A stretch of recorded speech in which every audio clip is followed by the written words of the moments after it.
Sir काफ़ी viral हो रहा है मामला। दरअसल आप देखें तो कंपनी की जो कर्मचारियों के लिए पॉलिसी होती है, यानी ड्रेस कोड की कर्मचारी क्या पहनेंगे क्या नहीं पहनेंगे कैसे पहनेंगे, इसको लेकर पूरा एक प्रेजेंटेशन है कंपनी का, वो यहाँ पर अपलोड किया गया है। अब इसको लेकर अगर आप देखें तो बहुत ज़्यादा यहाँ पर विवाद हो रहा है। खासतौर पर आप देखें तो जो धार्मिक भेदभाव है ये सीधे तौर पर इस डॉक्यूमेंट से यहाँ पर नजर आएगा। और इस डॉक्यूमेंट को अगर आप ध्यान से देखें तो पता चल रहा है कि वर्कर्स का ड्रेस कोड काफ़ी सख्त है। इनफैक्ट अगर कोई महिला है तो वो बिंदी नहीं लगा सकती, अगर वो सिंदूर लगाना चाहती है तो बहुत ही मिनिमम लगाएगी। अगर कोई हिंदू व्यक्ति है तो वो कलावा नहीं लगा सकता, तिलक नहीं लगा सकता, टीका नहीं लगा सकता। ये सब यहाँ पर कहा गया है। अब इसे भेदभाव इसके लिए कहेंगे क्योंकि जो हमारे सिख भाई है वो अगर पगड़ी पहनना चाहते हैं तो सिर्फ काले रंग की पहनेंगे, लेकिन दूसरी तरफ आप देखें तो अगर हिजाब के ऊपर कोई भी यहाँ पर पाबंदी देखने को नहीं मिली, तो भेदभाव को लेकर आप देखें तो बड़े सवाल यहाँ पर उठते हुए नजर आ रहे हैं सीधे तौर पर।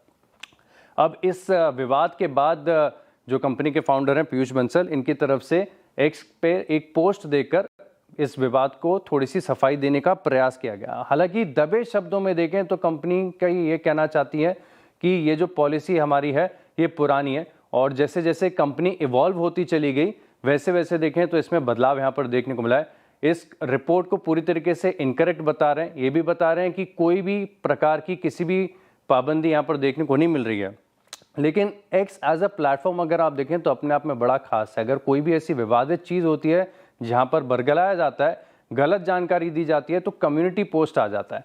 और ये आपकी स्क्रीन पर भी आएगा फिलहाल के लिए, जो एक्स पर पोस्ट किया है पीयूष बंसल ने, इसके बाद जो सफाई दी है इस पर कम्युनिटी पोस्ट है। और कम्युनिटी पोस्ट में कहा गया है कि ये तो हाल ही की तो पॉलिसी है, अब इस पॉलिसी के बाद कोई दूसरी पॉलिसी कंपनी की तरफ से अपलोड नहीं की गई। यानी आप ये समझ लीजिए कि जो पॉलिसी कंपनी बता रही है, जो रिस्ट्रिक्शंस भेदभाव की खबरें हैं, ये बिल्कुल अभी भी जायज़ है। और इसी के चलते आप देखें तो इनकी सफाई पर कम्युनिटी पोस्ट आता हुआ नजर आया है।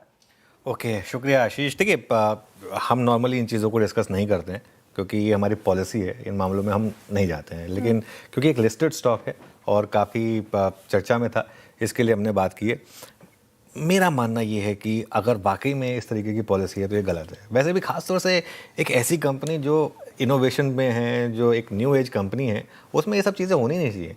ड्रेस कोड पॉलिसी वैसे भी नहीं हो, मतलब ये नहीं है कि आप शॉर्ट्स पहन के आ जाए ना, या फिर वो वेस्ट पहन के आ जाएं, ये सब नहीं होना चाहिए। जैसे कि कई American company, silicon valley company में तो कोई रिस्ट्रिक्शन नहीं होती, वहाँ पर तो लोग मतलब बरमूडा पहन के भी आ जाते हैं, है ना। और वो ठीक है, वो कल्चर ही ऐसी है, वो उसमें कुछ वो आप कर नहीं सकते, ये ऑब्वियसली। लेकिन इस चीज़ को लेकर आई थिंक कहीं ना कहीं, और या तो पीयूष बंसल जी जैसे कह रहे हैं कि नहीं वो हमारी नहीं है, तो फिर वो बताएं कि फिर कहाँ से आई है, क्यों आई, क्या ये पहले थी अब नहीं है, या तो वो थोड़ी सी चीज़ को क्लैरिटी कर दें।